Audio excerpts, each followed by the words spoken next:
A beautiful evening to you, wherever you're listening to us from, and thanks for staying tuned to Sunrise FM 96.1. My name is Precious Chukwuekezie, and I'm glad to welcome you to this program. It's teaching time, coming to you from your darling station, Sunrise FM 96.1.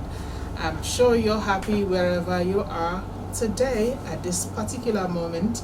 You know what I say? It's teaching time, saves night. So we're bringing issues to you that will help you to take actions immediately instead of delaying for whatever reason. So, once again, you're welcome to the program. Today, we are looking into the complexities of road safety as we aim to discuss actionable strategies to make our roads safer. It is for you, it is for me, it is for each and every one of us.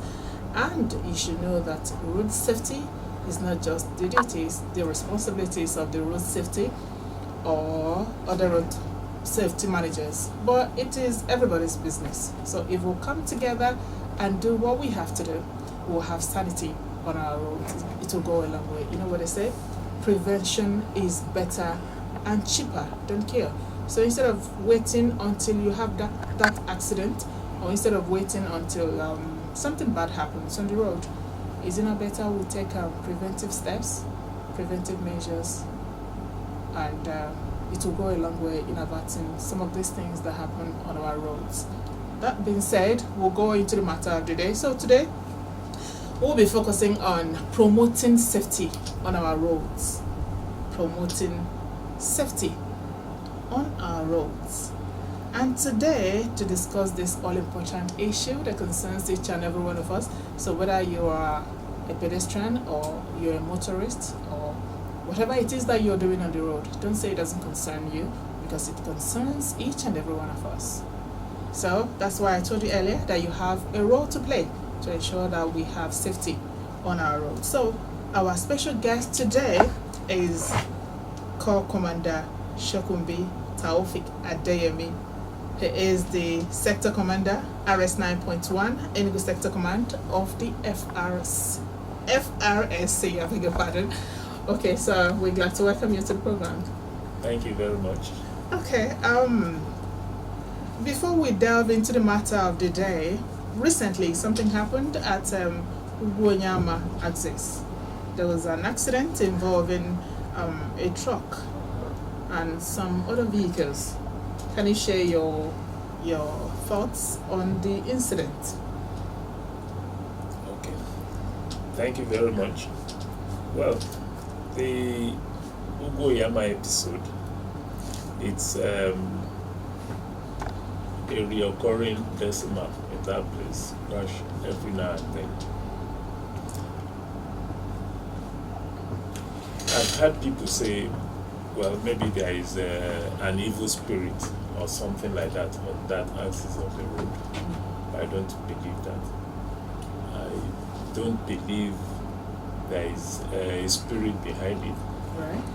There's no spirit there. It's human beings that fly there. The only thing there is, it's a peculiar road.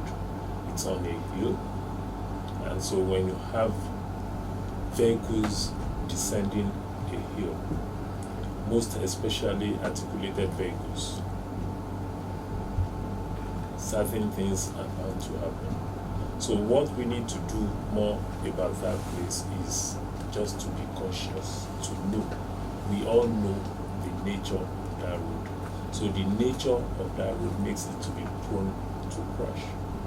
So what we need to do is collective, like you said in your introduction, it's road safety management is not an FRS thing. It's supposed to be a shared responsibility. So all road users need to know how to share the road at that particular place. It's a hill, it's descending, and so things are bound to happen. And the recent one that happened there was, social media will report with emotion.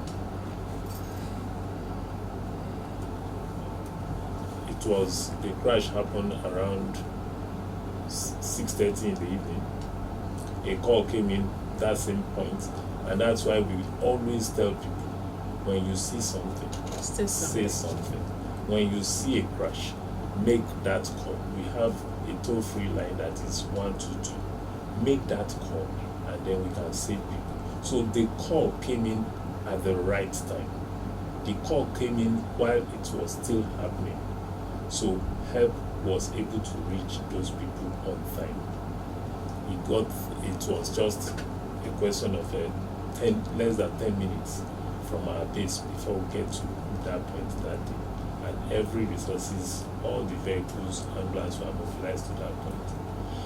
But like I said, social media is full of emotion. I saw the clip, it was like, oh my God, see, and then only emotion but no action until we got there and then started the rescue. Yes, the rescue lasted, it involved 7 vehicles,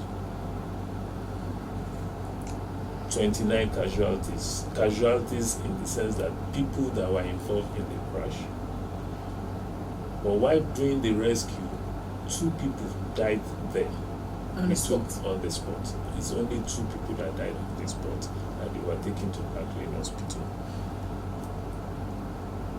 And 10 out of even the 27 remaining are the ones that are injured and were rushed to the hospital also. Some were taken to Parkland and some were taken to orthopedic hospital. It was the following day that additional 2 died, and then so in all it's just 4 that died. But that can't stop. We don't want it to happen again at that spot. Oh, okay. Apart from people, road users, being very careful when they are applying that road, is there anything that can be done, by the government to ensure that that road is put in a better shape? The government is the following day, I and the Honorable Commissioner for Transport were at the spot on the spot assessment, and it was from there that we moved to for hospital visitation to check on all the people that were involved that day. So there are some things that have been put in place now. We only need the cooperation of people. First, the second lane of that new road, the commissioner has also gotten in touch with them that they should do palliative on the second lane, so that one, we can move articulated vehicles to that side of the road, and it will reduce, because that one is not as steep as the other, the newly constructed road. So when people say, when people say bad road don't cause a crash. It's the people that uses it.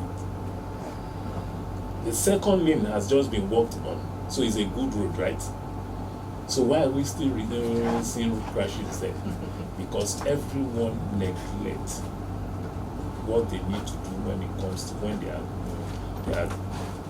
and if you check that axis, majority of the crash happens in the evening or early in the morning. In the evening, in the sense that when people are coming in, one, probably they are coming in from Lagos, coming in from Onitsha, you see them either distracted while they are on steering, or they are already tired. Those are things that probably still contribute to crashes on that road. So if we take those things out of it, then it's a smooth ride. It's supposed to be a smooth ride. People come in and they have checked. Part of what we did was to check exactly what people do while they are steering. You see people calling maybe their loved ones. I'm about entering Enugu, I'm close to the house. Commercial drivers calling their, what do they call them? People that have goods with them, calling while driving. And the major part of it is mechanically deficient vehicles that ply the road. that road, you need every of your, especially your braking system, to be working. For instance, that crash was as a result of brake failure on the part of the kerosene landing truck that was coming in. I see. Okay. Apart from the incident at Ugonyama, the one that happened recently, what do you think some of the most common causes of accidents? Is there any new trend you've noticed or behavior you've noticed recently? Well, I've mentioned two there now. Yeah. That's distracted use of phone while driving. We have what we call overconfidence of people. I came through that road one day in a commercial vehicle, and then the thing I saw on the road, okay, there was a truck going. The next thing is another driver was overtaking the truck, and another one was overtaking both the truck and the one that was overtaking. So three on the same lane. So crash is bound to happen when it comes to that, because they just have that confidence that no, I have everything in control. Whereas you can have confidence of it, but can you talk of the braking system? Can you talk about the person that is coming the other way? And that's why we preach defensive driving technique, that you have to drive for 4 vehicles. You drive for the one in front of you, you drive for instance, that Ugoyama, there was an eyewitness. In fact, one of the people there that we spoke with said while he was checking his mirror, he saw the truck driver waving his hand. That's gesticulating that, signaling people that it has lost brake, there is a problem. So if he is not careful, if he is not watching through his mirror, he won't. In fact, he said he didn't understand what he was saying, but the man was saying that he has lost brake. He has lost brake. That's terrible. So we have driving under influence, various influence of alcohol or drugs nowadays, and we are still working with NDLA to rid people of use of drugs on the road. So all this, like you said, a stitch, just a stitch is what we need. Just stitch it. Just maintain your vehicle. And incidentally, recently, the state government also launched a vehicle inspection service unit. At Terminal. Good. At Terminal. With adequate use of that facility, when people go for that checkup, it means we can rid the town of mechanically deficient vehicles, and our road will be safer. Okay, thank you. You mentioned defensive driving. In that case, for a driver to know that he or she should drive defensively, that means the person should be aware of what it means to drive defensively. So, how important do you think driver education and awareness is in saving us from all these kind of incidents that we see or have on the roads? Driver education is in the front burner of our campaign. In fact, that's the major, and that's why we are here today. It's part of it, driver education. What we've been doing recently there is what we call early morning cry. Early morning cry in the sense that before we set out, people that are traveling we have fleet operators. Well, before they set out to go on their journey, our men will go to those parks and then talk to them on defensive driving technique. Just tell them, just our presence there alone will tell them, we want you to get home safe. We'll tell the drivers, we'll tell the passengers also. It's in the era of a driver taking you at abnormal speed and you keep quiet. It's over. when you get your life is far precious than for him to go and dump you in a ditch. That's right. So when we talk to the driver, we talk to the passengers so that collectively they can get to their destination. We do advocacy to churches every now and then, every opportunity that we have. We do advocacy visit to them.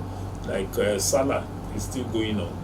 Yesterday, while the Salah celebration was going on, we were at the Hausa community to still preach the gospel of safety on our roads to them. So every opportunity we have, we share and then talk to drivers. Talk not just drivers, talk to the motoring public for everyone to know they are right.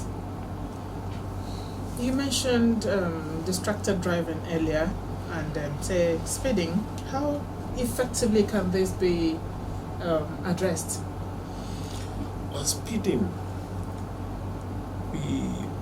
what should come to the mind of a driver is illegal. Okay. Because if you are driving and you are overtaking at a bend, will you see your front? So is it safe? Those are the questions that you should first of all ask yourself. And then, is it necessary? So if it's legal, now go to the next one. Is it safe for you to do? If it's not safe, then pause a little. So if it's safe also, do you need to? Is it necessary for you to do it that time? 2 seconds enough.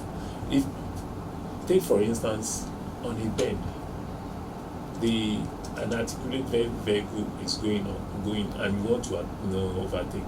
If it tilts to this side, the chances are that if he is not doing it right, it can fall to your side.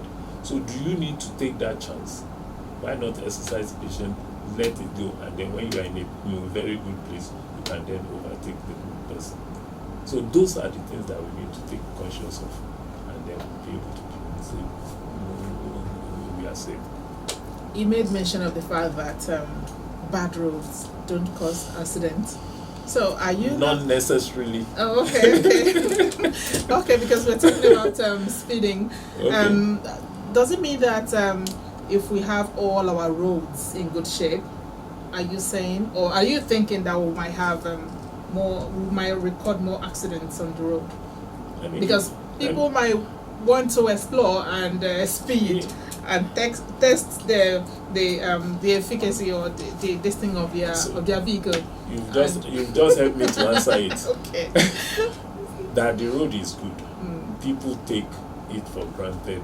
They now test how far can I go. For instance, FCT has a good road network within the city center. Yeah. We still record high crashes there.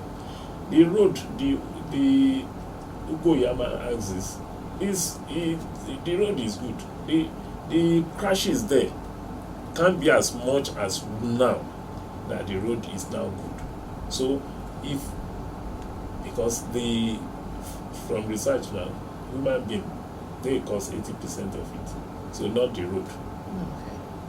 So if the person behind the steering ignores all the traffic rules, then it's bound to happen. Okay. So do you, if we have all our roads, say all over the country, in good shape, yeah. Do you think that something or one thing that can help us is if we can have this road infrastructure and signs there? Can it in any way help in reducing the number of crashes we record on the roads? Yes, because what the science does is to warn you of whatever is ahead of you. Okay. If there is going to be a U-turn, it tells you there is a U-turn. If there is a junction ahead of you, it notify you ahead so that you know you need to be cautious when you get there. So road signs, it's an abnormality for us to have a road without road signs, because those are the things that complement and those are the things that guide our usage of the road. road signs, it built up areas to tell you you should not move beyond 30 kilometers per hour. What do we see within the metropolis? It's a built up area. Nobody is supposed to go beyond 30 kilometers per hour. But Okay. what do we see? You still see people going at 100 within the city center. So we need more road signs, and incidentally the government, Enugu State government, is actually working on that one presently. Yes. Okay. On the part of the FRSC, we know that the FRSC is doing its job. You guys are in the business of ensuring safety on our roads, and you're doing marvelously well.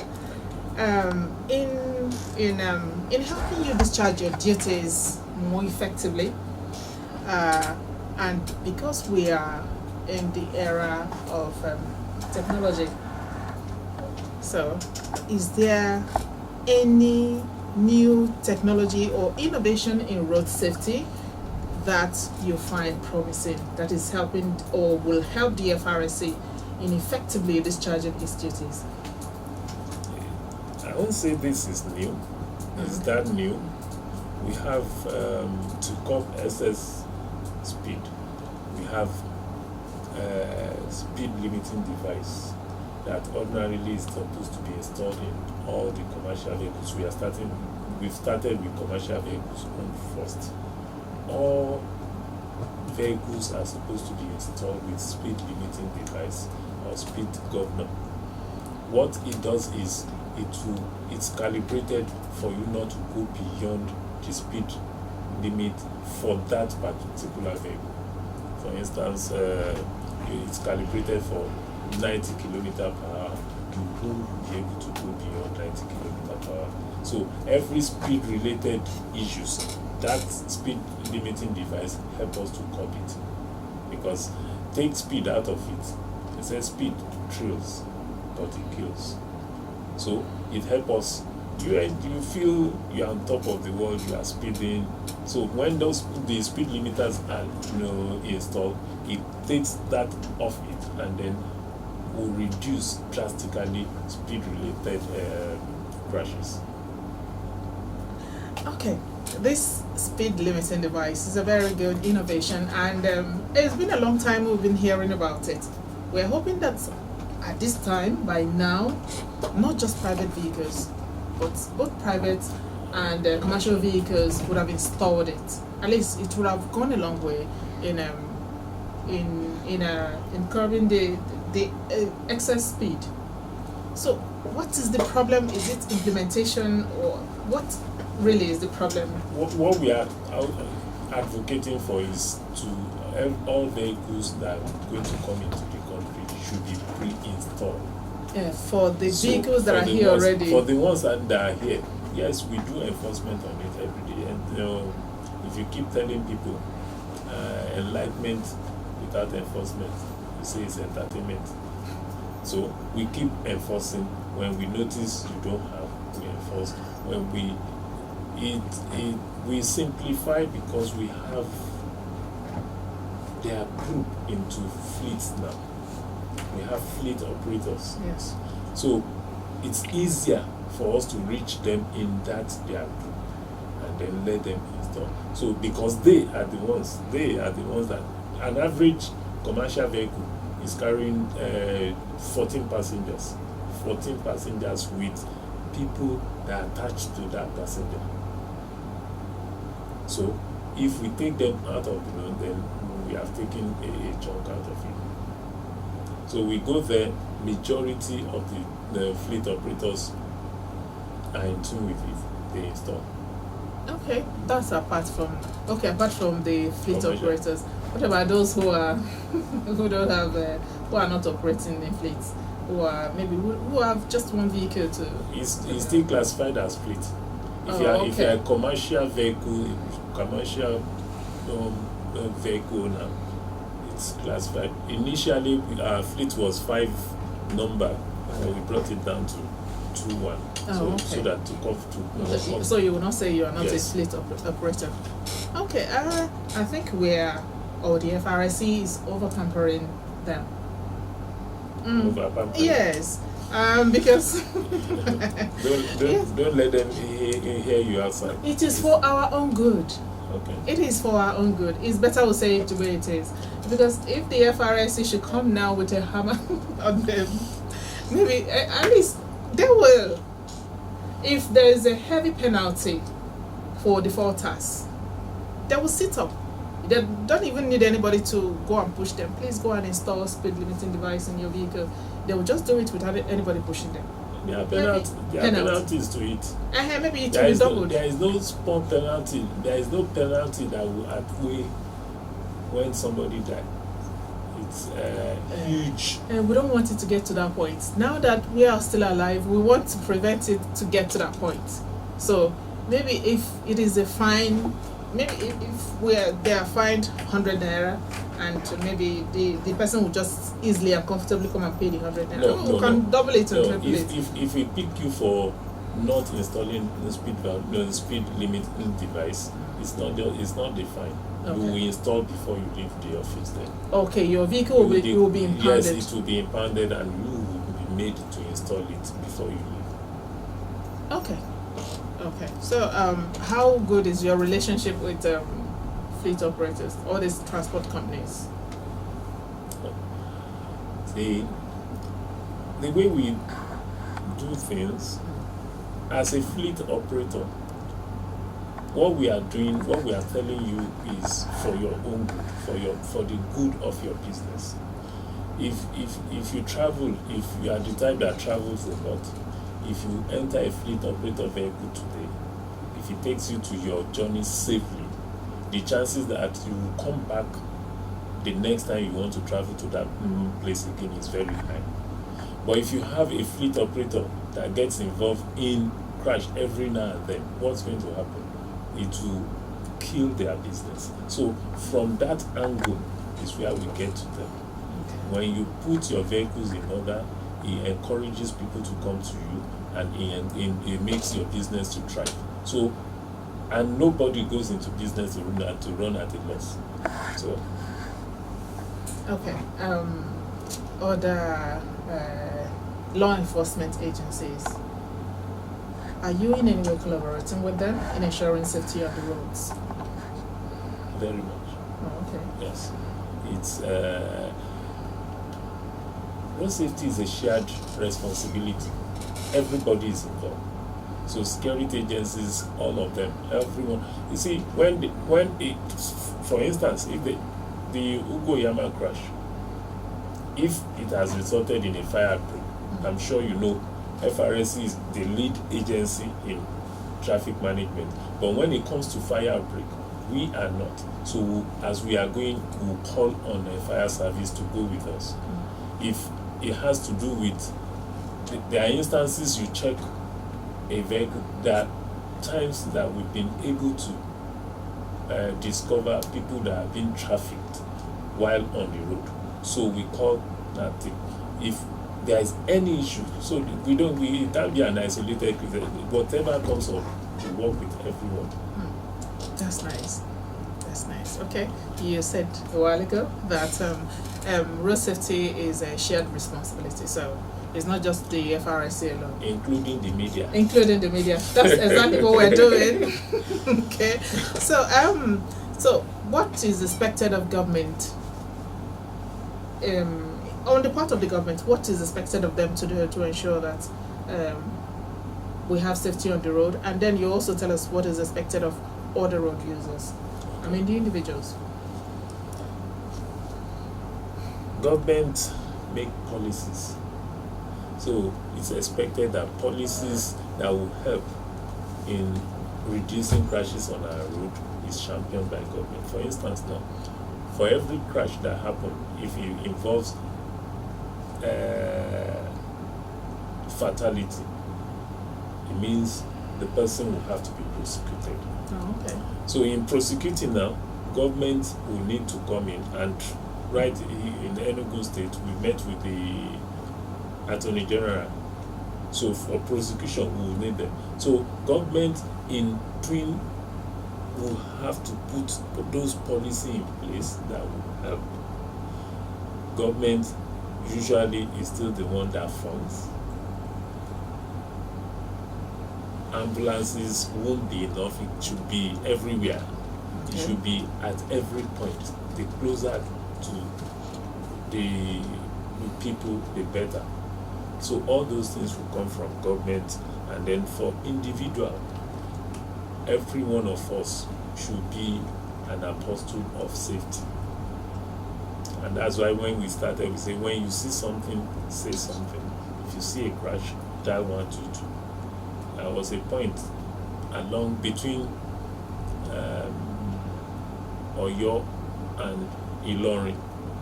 A crash happened, and I called 122.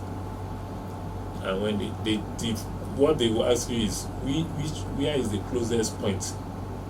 They want to know which place is closer to any command that can come in for the rescue. What they do is they call the next command. So when they came, I told them, yes, I'm a road safety officer. I was happy because they came, on time. Yeah. So every individual, collectively, we need to reduce. We need to kill speed. We need to reduce the crashes that we see on the road. We don't want anybody to be part of that data again. Okay, and just shortly before we go, in 30 seconds, do you think that what you have, what you're working with in terms of personnel and other equipment is enough to do your job here in Enugu? At least. You need some more. Every organization will need more. Okay. Whatever we use, we need. Yes. Okay, but at least you're making good use of what you have already on ground. Okay. At this point, we appreciate you so much for being part of the show today. Thank you so much for coming. Thank you very much.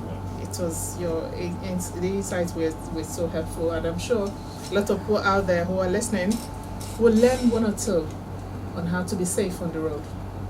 Thank you once again. Thank you very much. Okay, so you out there, we appreciate you so much for staying tuned, and our special guest on today's edition of his teaching time has been Corps Commander Shokunbi Taufik Adeyemi. He is the Sector Commander, RS 9.1, Enugu Sector Command of the FRSC. Thank you once again, sir. And over to you. This is a call to action. Road safety is not just the business of the FRSC alone. This is calling on you to help them keep you safe on the road. Be an advocate. Get involved in whatever way possible. So get informed, educate yourself, educate others about what needs to be done on the road. That way we'll have safety on our road. That way it will go a long way in reducing crashes on the road. And we also have sanity. It is for your good and for the good of each and every one of us. So on that note, we call it a day on today's edition of A Teaching Time, coming to you from Sunrise FM 96.1 as we discussed promoting safety on the road. My name is Precious Chukwuekezie. Don't forget to always drive to stay alive, because your life is precious.